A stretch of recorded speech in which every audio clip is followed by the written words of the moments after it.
events went differently? What if Harry Potter was in Silent Hill? Welcome back, my fellow watchers of the multiverse. My name is Max Charlevoix, aka MissedThePart, and today we enter a fog-shrouded nightmare. A world where magic can't save you, and every spell echoes through pure horror.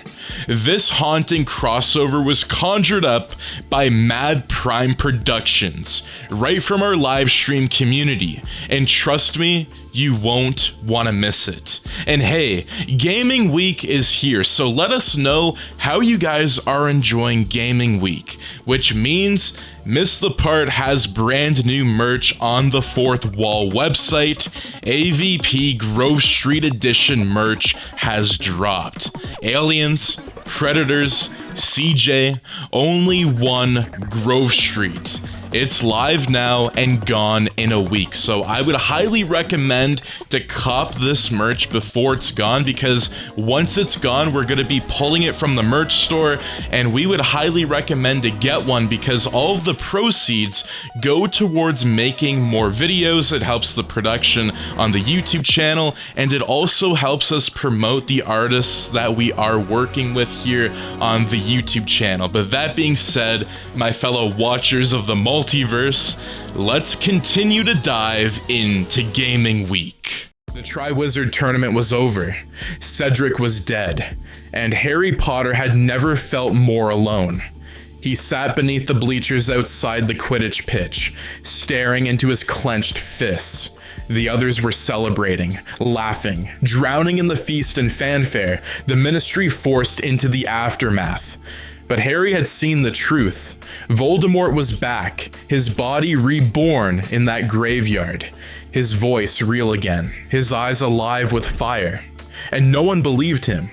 Not Cornelius Fudge, not the press, not the other students. Even Dumbledore had gone quiet, locked behind the great doors of his office, whispering to portraits and fire. The man who'd always seemed unshakable had retreated. So Harry sat alone, and that's when he heard it. A bell, distant, low, old.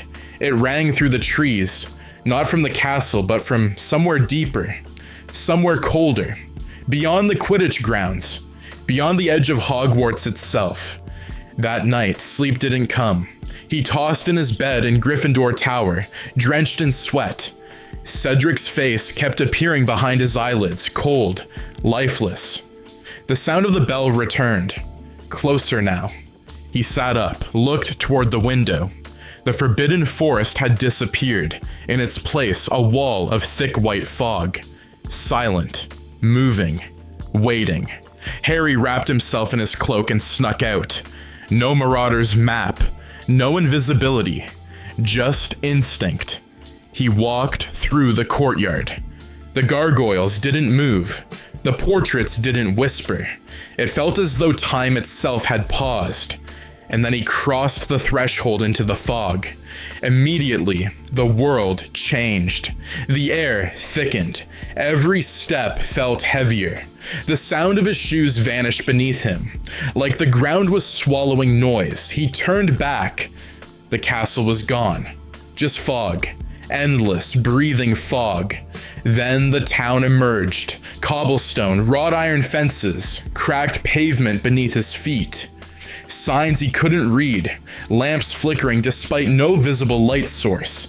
He'd never seen this place before, and yet it felt familiar. As though some part of him had always belonged here. The sign above the gate read, "Welcome to Silent Hill." He walked into the main street, and something about the silence began to press on him. His wand, cold in his grip, trembled. "Lumos," he whispered.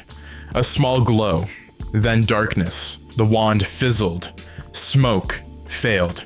No, Lumos, nothing. The magic was fighting back. The wand wasn't broken. It was unwelcome. Then came the footsteps. Harry spun. Nothing there. Then again, closer. Faster. From an alley to his left, a figure emerged. Tall, twitching, wrapped in tattered Hogwarts robes. Its head was a mass of melted wax, glowing faintly from within, like a jack-o'-lantern. From its sleeves, quills jutted out like feathers, ink bleeding down its chest. It screamed in Cedric's voice. Harry ran. The town warped around him. Windows twisted into mouths. Walls bled parchment. He stumbled into what looked like honeydukes, but the candy wrappers were made of flesh. The Bertie Bott's beans moved on their own, squirming like insects. In a mirror, he saw himself. Only, it wasn't him. It was Harry with no eyes. No mouth, just the scar, bleeding constantly, spiraling like a curse. "You let him die," the mirror whispered. He smashed it. He found the church just before collapsing. It rose from the fog like a grave, built from stone and broken bone. Symbols etched into the glass were wrong. Not runes, but something older. Inside, pews crumbled beneath dust, and at the far end, Cedric Diggory, or someone who wore his face. He sat in the center of a pool of water, not moving. Cedric. He turned. His eyes were hollow, his mouth full of ash. He opened his hand. Inside, Harry's wand. "You don't deserve this anymore." Then the world shifted. Metal tore through the air like thunder. The walls peeled open into rusted iron. A siren blared through the church like a funeral scream. The pews caught fire. The sky turned red, and a figure rose behind Cedric, giant, armored, faceless, dragging a wand the size of a sword. Harry screamed and turned to run. He made it to the door just as it slammed shut behind him. The other world had come, and Harry Potter was trapped inside. The fog was gone. Now it was fire. The world had shifted. It wasn't Hogwarts anymore. Not the forest, not Hogsmeade.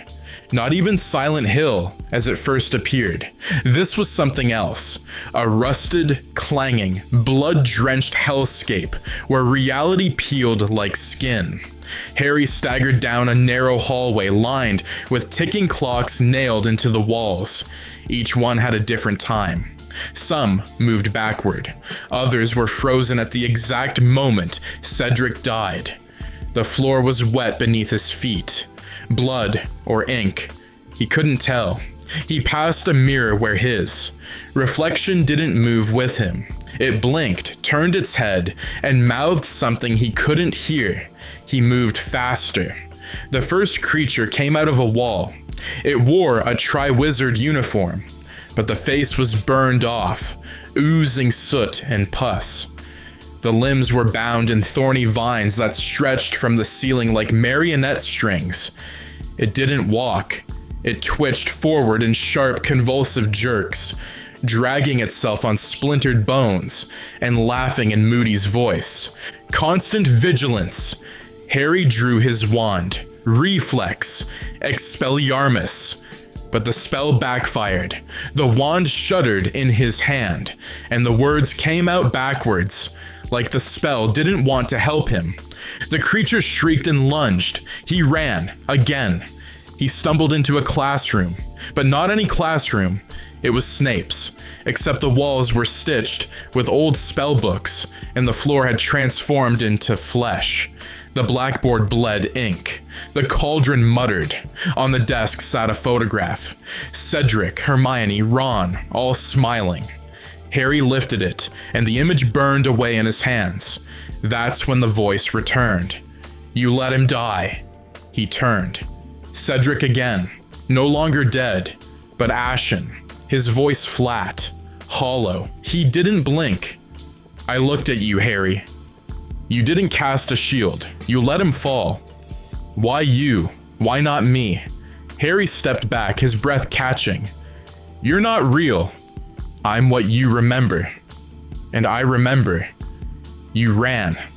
The wall behind Cedric cracked. A mouth formed in the bricks. Teeth made of wands. It opened wide. Harry stumbled backward and fell through a trapdoor of ink. When he woke up, it was Godric's Hollow, but not the real one. This version was burned, twisted. The house where his parents died stood half collapsed, walls covered in baby clothes nailed to the wood. There was no sky, just red clouds that didn't move. Inside he saw it, a nursery, a crib, empty, rocking slowly. Above it, scratched into the ceiling in broken wand shards, the boy who lived. He fell to his knees. Stop! But the room didn't. It grew. The floor peeled back like skin. The crib tipped over, revealing a pale figure crawling from underneath. Shaped like Voldemort's infant form from the graveyard, but larger, twitching, whispering in his mother's voice. Harry, you weren't strong enough. You were never strong enough. He screamed and ran, again, through the kitchen now rotting with broken wands, every one of them whispering Avada Kedavra in soft, sweet lullabies. At the end of the hallway, a door. Carved into it, the Chamber of Guilt, inside 12 chairs, each one holding a body. Dead students.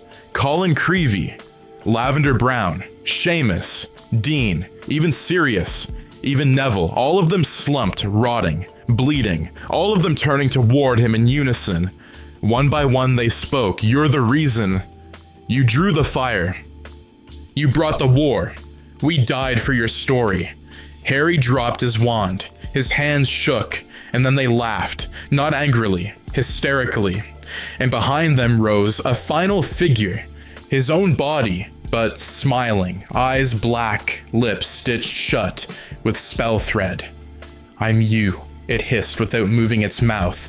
The part you buried, the part that liked it. It raised a wand made of bone. The others screamed. The room shook, and then silence. Harry woke up in a hospital bed. He was back in Hogwarts. White sheets, clean walls. Madame Pomfrey standing at the foot of the bed. You gave us a scare, Mr. Potter. You've been asleep for 2 days. It was just a dream. Harry didn't respond, because on the tray beside him was a rusted wand, one he hadn't owned, but it knew his name. The silence in the hospital wing was wrong, too clean, too still. It smelled of sterilized guilt, as fake as polyjuice. Harry sat up, his breath frosted. The room was growing colder. Outside the window, the world was no longer Hogwarts. The towers were gone. The Black Lake had turned to ice. The forbidden forest into a forest of wands stabbed into the ground like gravestones. And the bell tolled once more. That damned bell. Dong, dong. It shook the room like thunder from beneath the earth. The walls split. A black fog poured through the cracks. The bed collapsed beneath him into ash. Harry didn't scream. He stood and stepped through the door. He walked now through the final version of Silent Hill. No longer a twisted Hogwarts, not Godric's Hollow. This place was deeper, a subterranean temple built from memory and magic. Walls lined with broken specters, failed patronuses, now dripping tar and whispering in dead languages. The torches were floating time turners, each cracked and glowing like burnt eyes. Harry passed statues of himself in different stages of his life, each holding a different wand, each melting from the inside. One of them turned its head as he passed. He entered the Sanctum of Ash, a great circular chamber filled with floating memory strands, suspended in air like ghostly jellyfish. He reached for one, a scream. Sirius falling through the veil. Another, Dumbledore's blood on the astronomy tower. Another, Cedric's wide, unblinking eyes. And finally, a memory he didn't recognize. His mother holding him, singing. Then her face melts. Her voice turns to screaming. Then came the final guardian, a hulking creature formed of cloaks, wand fragments, and bones. Voldemort's silhouette, but with Harry's face. Multiple arms, each ending in a different wand, crackled with red energy. Its mouth was sewn shut with basilisk fang thread. It charged. Harry raised his wand. Nothing. The spell fizzled out again. Expelia. The creature struck, threw him into a column. He stood again, bruised, bleeding, shaking. The monster moved in silence, graceful, inevitable.